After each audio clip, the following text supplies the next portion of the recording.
একটি ম্যাচের পর আমরা কিন্তু মানে এনার্জি সেভিং করছি। এটা আমি এশিয়া কাপ থেকে দেখেছি। তারা প্র্যাকটিস করে না, মাঠে আসে না, উইকেট দেখে না, কিচ্ছু করে না। চিটাং আমাদের হোম গ্রাউন্ড, যেখানে আমরা 4টি ম্যাচ হেরে গেলাম, তাহলে অ্যাওয়ের মতন হয়ে গেছে চিটাং আমাদের কাছে। আমরা চট্টগ্রাম উইকেটটা দেখলাম, রিড করতে ভুল করেছেন লিটন, এটা একদম দিবালোকের মতোই সত্য। 3 টস জিতে আসলে ফিল্ডিংটা বেছে নিয়েছিলেন। এই যে টনি হেমিং আসলেন, তিনি মাঠটাকে নতুন করে আসলে প্রস্তুত করছেন বা উইকেটও কিছুটা কাজ করছেন, উইকেটের কন্ডিশনে যে চেঞ্জ হচ্ছে, এটা কি আমাদের প্লেয়াররা জানতে পেরেছিল? না হলে এই ধরনের রং ডিসিশন কেন তাদের তরফে আসলো?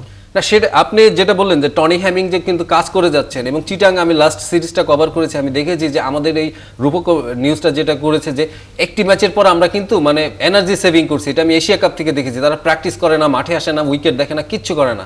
তাদের মানে ওই হোটেলে বসে বসেই তারা প্ল্যানিং করছে। তারা এটা এশিয়া কাপের থেকে শুরু করছে, প্রচণ্ড গরমের কারণে তাদের কথা ছিল যে এনার্জি সেভিং করতে হবে। কিন্তু চিটাংয়ে কেন?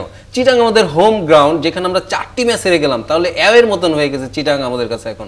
এটা কখন হয়? যখন নাকি আপনি প্রপার উইকেটটা দেখছেন না, জাজ করছেন না, আপনি মাঠে যাচ্ছেন না, ম্যাচের আগে আধা ঘন্টা 2 ঘন্টা আগে গিয়ে আপনি উইকেট দেখছেন, এভাবে তো হয় না। আপনি আমরা ফুটেজে দেখলাম যে আয়ারল্যান্ডের যারা গিয়েছে ওইখানে, কালকে টেনিস বলে পর্যন্ত তারা প্র্যাকটিস করেছে, ক্যাচিং প্র্যাকটিস করছে, উইকেটের কাছে গিয়ে দেখেছে, বল বাউন্স করে দেখেছে যে উইকেটটা তারা কতটা স্টাডি করেছে। সেখানে কিন্তু আমরা একটা গা ছাড়া ভাব এই সিরিজে আমরা দেখতে পাচ্ছি সবার ভিতরে, টিম ম্যানেজমেন্ট এবং ক্রিকেটার সবার ভিতরে।